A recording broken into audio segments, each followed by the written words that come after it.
Hey y'all, and welcome back to our channel.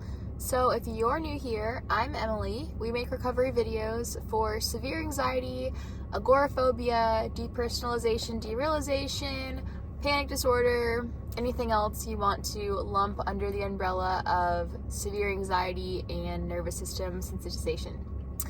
So what I want to talk about today is a question that I get asked a lot. And I have another video kind of explaining what recovery looks like, but today I want to answer, how long does recovery take? This is the question that everybody asks, for sure. I would say when they join coaching, when they message me, it's just a thought that we have in the back of our head when we're going through this, how long am I stuck this way? So I want to answer that question. I will tell you exactly how long my recovery took, like literally down to the day. And I will explain kind of how to move forward with your recovery. So definitely watch the video that I have on what recovery looks like. It's going to kind of break it up into the stages of recovery and that sort of thing. The first thing that I want to say though is that recovery is not the lack of symptoms. And when I first started recovering, that's definitely what I expected, right? Like, my goal was to be symptom free. I didn't care about anything else. I just did not want to have the symptoms anymore. The thoughts, the very 24/7 chronic physical symptoms, the panic, the derealization, everything else that went along with that. I wanted that gone. To me, that was recovery. But what I learned throughout the process is that recovery is actually when you are able to respond, which, by the way, look in the description of this video. I've got our free recovery guide linked. It's got the ideal response, which is what it's the acronym ideal. The ideal response, it explains literally everything that you need in that guide, and it's free again, so download that. But anyway, recovery is when you can respond to your symptoms and you can live your life despite them being there. That is when you are fully recovered. Now, I'll talk about how long that takes, because it takes time. And then after you get to that point is when symptoms are naturally going to die down, and then yes, eventually you will be symptom free. But again, that's not the goal. The goal is to be able to simply respond, not worry about the recovery timeline, not worry about how long it's going to take, not worry about how we're feeling, and be able to truly live our life with the symptoms in tow and be like, well, it is what it is. Keep on keeping on, and genuinely have that mindset. Now, how do you get that mindset? That's a video in itself probably, but honestly, it's fake it till you make it. It's use the recovery guide, use the ideal response over and over and over and over and over again, even if it's 1 billion times a day, and eventually your brain and body will catch on. And as long as you are consistent and give it time, you will be fine. You can 100% recover from this. I promise you. Watch my full anxiety story. It tells you everything that I went through. But I was having like severe, debilitating 24/7 symptoms for a very long time. So answering the timeline question, it's different for everybody. I've had people that I've worked with coaching, and a couple months later, they're symptom free, and I'm like, I don't even understand, because I was not that way, and that's great. But I think that it does take definitely several months to nail down response, nail down the mindset of dealing with, even setbacks and things like that. But the symptoms themselves can take a lot of time. Again, for some people, a few months. For myself, I fell into the cycle December 8th, 2021. I joined my mentorship program, which is recovery, in June 13th of 2022. So that was about 6 months later.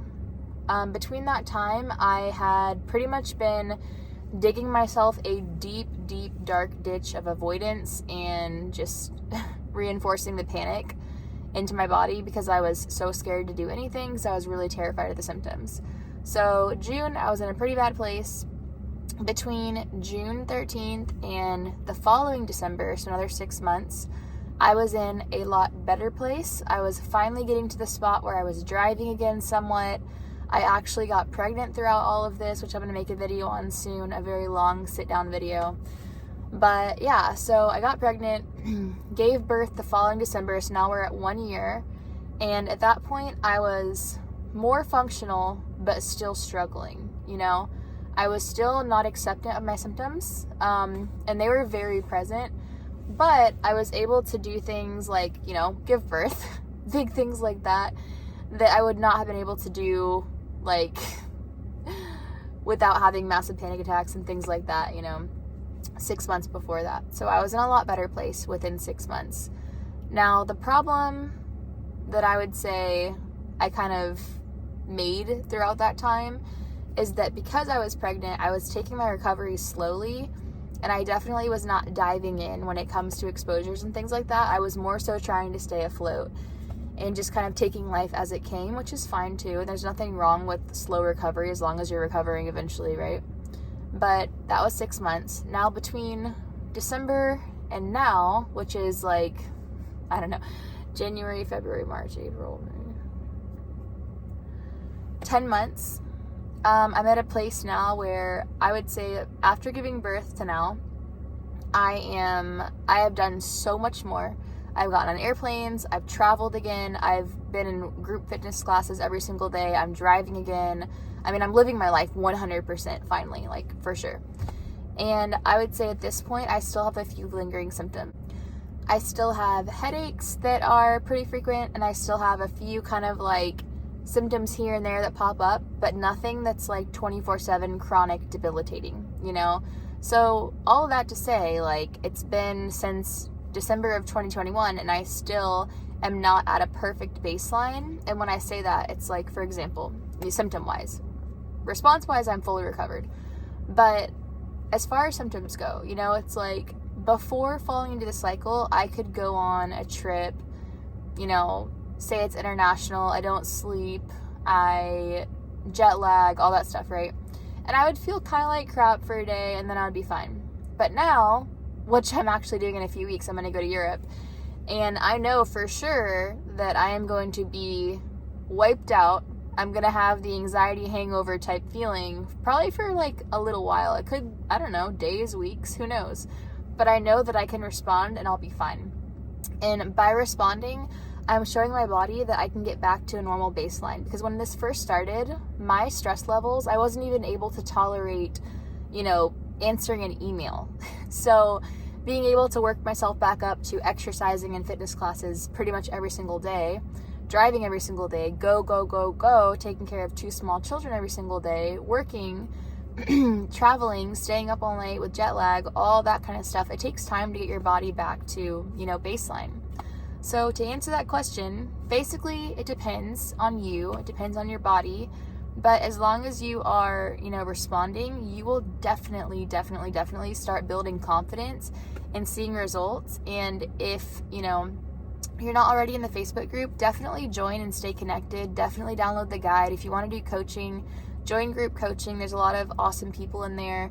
The group coaching setting is absolutely what helped me recover. I was in a different group coaching, obviously not my own, but I was in somebody else's group coaching, and it was amazing to have people around me that I saw recovering. It was normalizing recovery instead of all of the crap on the internet that's telling you that you're going to be stuck this way forever and blah, blah, blah, literally, you know? So it was good for that. It was good keeping me on the right path. And I think on my own, I would have gotten derailed personally, and I would have kind of looked for like the next shiny object cure sort of thing, or I would have just given up, and I don't know, it wouldn't have been good. So that's just me. I know some people can recover just by watching this. That's great. Download the guide, recover that way. Whatever you can do, or whatever I can do for you, please let me know. Leave me a comment, message me on Facebook, join the group, but hang in there, and please subscribe and follow along.